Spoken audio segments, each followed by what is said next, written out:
Hello, everybody.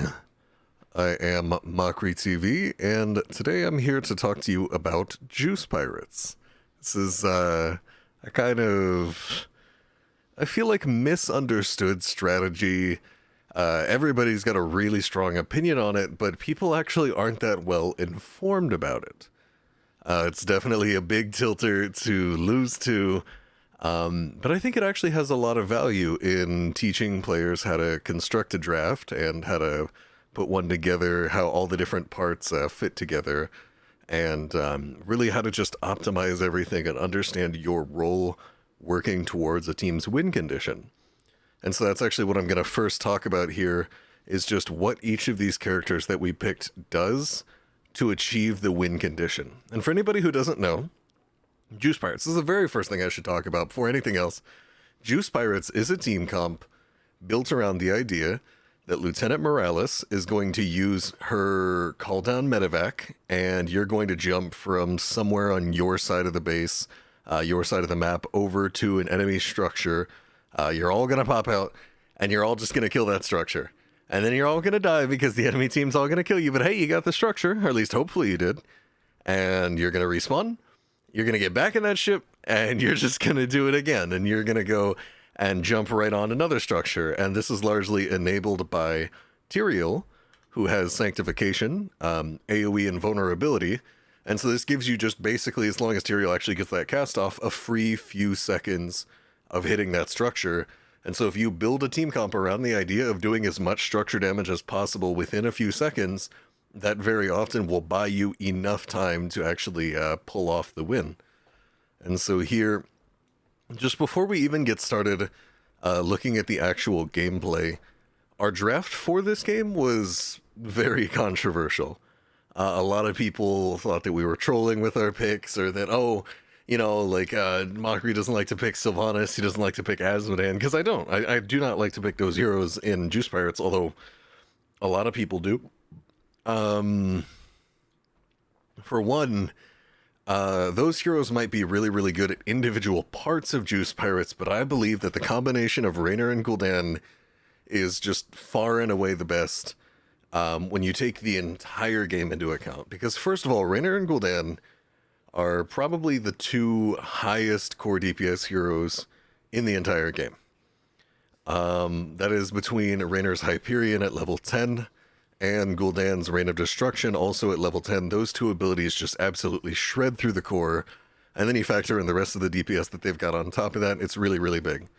And then in addition to that, they actually also have a pretty strong early game, which is a very important part of Juice Pirates. One of the most important parts of Juice Pirates is what you're doing before level 10, because ideally, you get a fort manually before level 10. You do whatever you can to get a fort at the start of the game before level 10, so that way, rather than jumping in and everybody dying for a fort, you're jumping in and everybody's dying for a keep. Because if you have to make that extra jump, everybody goes to a fort, you all die for it, everybody respawns, goes to a keep, you all die for it, and everybody respawns and goes to the core, and you all die for it.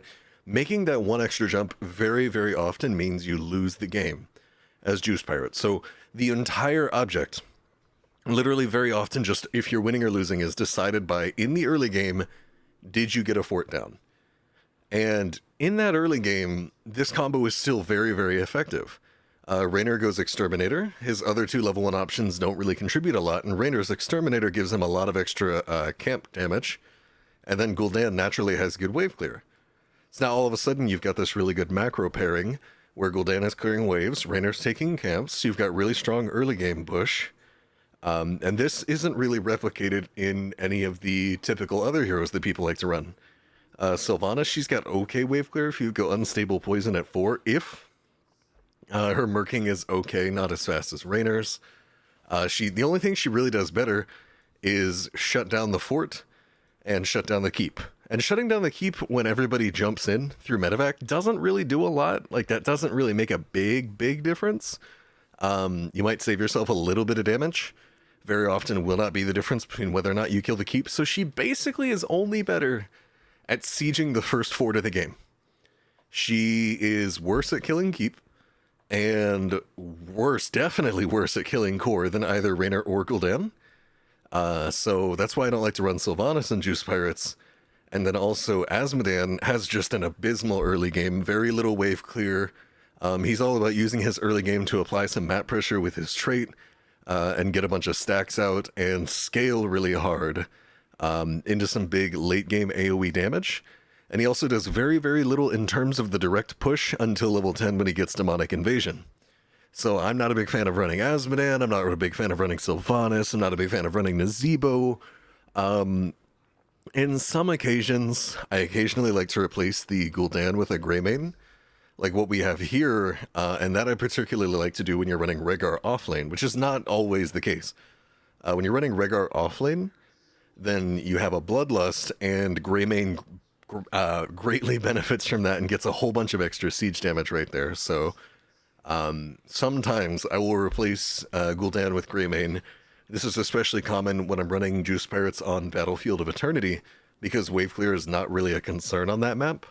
So a lot of the shining presence of Gul'dan in the early game is not nearly as much there, and you can pick a Greymane and get that Bloodlust value without really feeling bad about it. But most of the time, though, Rehgar offlane will very often be Artanis, actually. Artanis is probably the highest core DPS offlaner in the game, thanks to Amateur Opponent at level 1, and he offers just insane utility with his Suppression Pulse, the AoE Blind. You can use it to interrupt hearths, you can use it to stop them from doing auto-attack damage to you once the enemy team has all hearthed and they're on top of you trying to kill you and stop you from shredding apart their structures. You can even go laser. If you're about to get in the ship, you know, everybody's getting in the medevac and you're ready to go over to the enemy base, you can even go laser and just laser a target to prevent them from hearthing. This is really, really effective when there's like one person in particular that really, really interferes with your Juice Pirates game. But most of the time it's going to be Suppression Pulse, and Artanis is very, very good in that role. However, we elected to go for the Rehgar offlane variation, which is a little something that I took from Not Paradox when he first suggested Rehgar offlane. I'd never heard anybody say it before him. This is a variation that I really like in the current meta because Rehgar is considered very powerful right now. And like, because most of these heroes are not really heroes you're picking that early on in the draft in most games. Maybe Raynor sometimes. So these heroes can actually have a tendency to give away that you want to do Juice Pirates, but nobody suspects a thing when it comes to Rehgar, because Rehgar is just a super normal hero to pick. So that was part of why we made the adjustment this game. It really fit our hero pools. We could put Alicia on Rehgar and it was perfectly fine, although Jasleen can also play Artanis, so I'm sure it would have been fine either way. But we were allowed to early pick this Rehgar and really, really hide what we were doing, and just make it look like an ordinary draft. And that's one of the biggest benefits of Rehgar offlane. And I'm probably going to do specific videos about like what individual characters bring to Juice Pirates. But I just wanted to mostly explain why I brought forward this draft that you see right here. So Raynor, just super obvious, camp in the early game, strong push. He can boost the attack speed of the lane minions with his W. He's got some of the highest core DPS in the game, if not the highest core DPS hero. Gul'dan got that wave clear, also got that core DPS. Rehgar hides the draft, brings the bloodlust.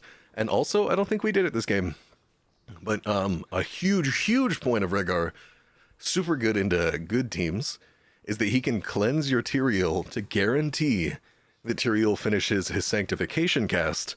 Because if the enemy team cannot finish cannot interrupt Sanctification, and they don't have anything that shuts down Sanctification after it's been cast, then this can make your pushes so much more effective, even if the enemy team is on top of their game and knows what they're doing. Sanctification is only a half-second cast, and cleanses a full second of Unstoppable. So this is actually like a really big benefit to running Rehgar in Juice Pirates. And then obviously the Lieutenant Morales and the Tyrael are rather self-explanatory. You're running them in almost every variation of Juice Pirates. I've seen Juice Pirates with like Medivh, I think, instead of Morales, where you just portal over the walls. I don't really understand how that's better, but I know that I've heard it talked about and I've seen it done. I'm not sure if it's actually like a meme or if it's real, but I'm informing you that it exists. So anyway, now that I've really gone into the theory of everything and why we have this draft, let's actually look at the game itself. I've been going for almost 10 minutes here, and it's a 10-minute game on its own. Really closer to a 9-minute game, but let's look at the game itself. Kaiberries, are you juice pirating? And the thing is, Juice Pirates works best when the enemy team doesn't know what's up. And so, that's why I had to play the mind games and say no, even though they knew. But the thing is, There was a move the enemy team, or sorry, the casters actually really praised what the enemy team was doing here. They said, we have Sylvanas, they're going to look for something early game, let's look for something early game too. And so the enemy team, they immediately base race us, and they go for top fort on our side, and we go for bottom fort on their side, and we know we're going to lose this race against a Sylvanas. We literally know that, like, a Sylvanas team is going to outpush basically any non-Sylvanas team, because you can just shut down the structures and you don't really need a minion wave to push. But the thing is, Juice Pirates is okay making that trade, because, like I mentioned earlier, the entirety of whether or not Juice Pirates is winning the game before level 10 is whether or not they have a fort down. You will take the fort for fort trade every single time, and that's exactly the decision we made here. So the casters were over here praising it and saying, like, oh, this is exactly what you have to do into Juice Pirates, but the real thing is that if we didn't have a fort down before 10, and we do end up pushing this and getting a fort down before 10, our comp would have really, really struggled. This is why we made this aggressive play, and I think that basically anytime you can, you should be trying to cheese a tower level 1 with Juice Pirates, so that way you're softening up the gates and just working your way towards that early game win condition, because again, the general phases of a Juice Pirates game are before 10, get a fort down. After 10, get a keep down by medevacing to it. Ideally, don't use any ults. This is something that you're going to have to judge as a on-the-fly decision. If you can do this without using any ults, other than medevac, obviously, which you use to get to the keep, then as soon as everybody respawns, you'll immediately be able to medevac again. If you use any ults, then you're going to have to wait a little bit, and that can really throw off the flow of the game. We do end up using a few ults here. Maybe it was unnecessary, but that's generally how you should be thinking about it. You respawn, and then now this next time you all just go on the keep. You obviously blow all your ults then, or sorry, the core. You obviously blow all your ults then because you're trying to end the game. That is how a typical Juice Pirates game ends. So if you don't want them to be able to end the game fast, very often the worst plays you can make are trades into Juice Pirates. It does not matter. Like, you might be like, oh, well, they're going to end the game early no matter what, so we need to end the game early no matter what. All you're really doing is just setting up their win condition. Whereas if they made it hard for us to get a fort, then they would have won the game over time. We would have had to juice a whole extra time, meaning we would have had a medevac in a whole extra time, and they probably could have ended the game before we ended the game. So I really, I'm going to turn that down a bit. I really, really disagreed with the casters that this was a good play. And they were all like, oh my god, you know, like, we're doing so well, we're trading into them. You can see they're clearly out-sieging us right here. We have a little bit of damage on the gate, and they're shredding through the entire thing. I'm going to go ahead and speed through this. We're just bullying this lane as hard as we can. This is also another big thing about this, is what people don't realize is that Tyrael can shield minions. Your W, Righteousness, shields nearby allied heroes and minions, and that's really, really big. And then also Morales can even heal minions with her healing beam. And so these can really, really help out that early game push, which is so, so important. Very often, if you can have Raynor in this push, you often kind of do. Sometimes, it really depends on how the situation is. But ideal scenario, like I said, Gul'dan on waves, Raynor on camps, but either way. So they easily beat us to this fort, and I was like, this is what we want. Literally, I was telling them in the team, I was thinking about it, I was like, this is the trade we wanted. I don't care that they beat us to this. I don't care if they go to mid. You can see I'm sitting here mid just knowing what they're doing. I don't care if they're out-sieging us at all. We are winning the game at this point because we got a fort down. And as soon as Juice Pirates gets a fort down before 10, the only thing it wants to do is preserve structures to prevent the enemy team from ending the game and get level 10. That's all you do from this point. And so you see here, we're falling back, we're doing the camps, because camps are experience. And ideally we would have been able to do them at other times. We didn't end up getting to do them until rather late. And you see here, I literally, like, I don't even care. Like, I'm doing what I can to clear mid, obviously. I'm not just going to let it push for no reason. But this makes very little difference. I don't even care that they're technically ahead in structures. We're beating them in experience, just by a little bit. But this is down. You are willing to make so many trades for this as Juice Pirates and be in the lead. So again, here we're soaking every lane. Alicia Wins is getting top. I'm getting mid. I'm missing a little bit here. Now it looks like team came over. We didn't really need to play for this, to be honest with you. I think the reason we ended up playing for this was was because it was on our side and we just happened to be nearby. Enemy team gets a fort for it. Probably not worth in all honesty, but I do think we end up winning this fight. Let's see. Yeah, nothing really happens either way. Oh, do we gank Turk? Yeah, it's yeah. Alrighty. So we get a little bit of kill experience on Turk here. We're taking the boss. I think I might have done this just because they were on their boss right here, and it also takes this boss off the map so they can't double boss us. We get another kill on Turk just because he was out. Oh, yeah. So we wanted the boss, and then Turk was out, and we killed him, and that pushed us to level 10. Yeah, that was the thought process there. And then it was like, okay, we're 10. That was the whole goal. The whole goal after you get a fort, because you have only one goal before 10 is get a fort. So once we got that, it was just get experience and try to lose as little as possible. So then it was go ahead and boost into their base. And notice that we're boosting back here.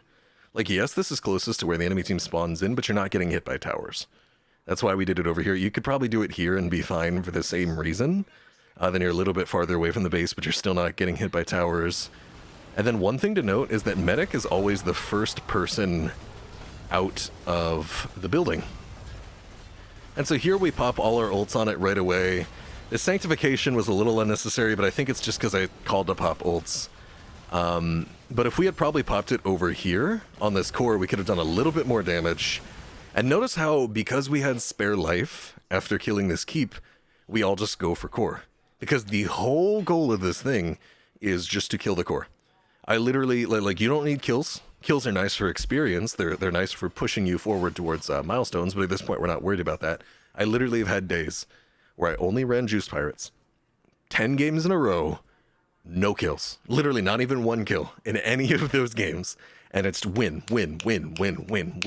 I often said that, honestly, if people really cared about getting Grandmaster really fast, what you would do is just run Juice Pirates with like 4 diamond friends and just speed through those wins. You could probably hit 50 wins in like 2 days of just solid Juice Pirates.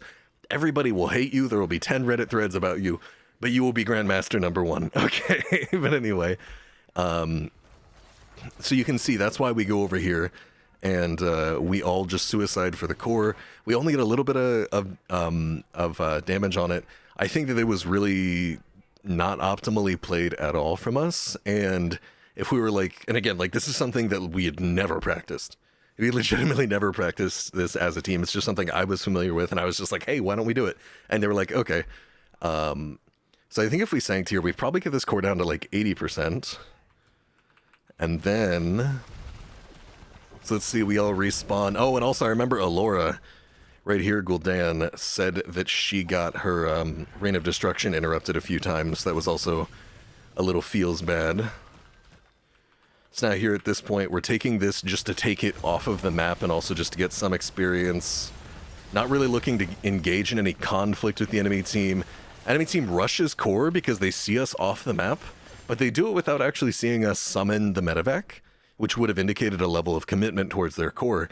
So a little bit too jumpy from the enemy team here, whereas if they were here and as soon as they saw the message, rush core, they maybe would have had a better chance.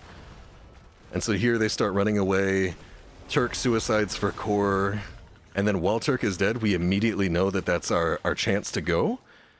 And I'm like, go, medevac, and Jazeline just pressed R near core, and then just like let go of the keyboard, and I kind of wish she was on her mount, but instead she walked the whole way there.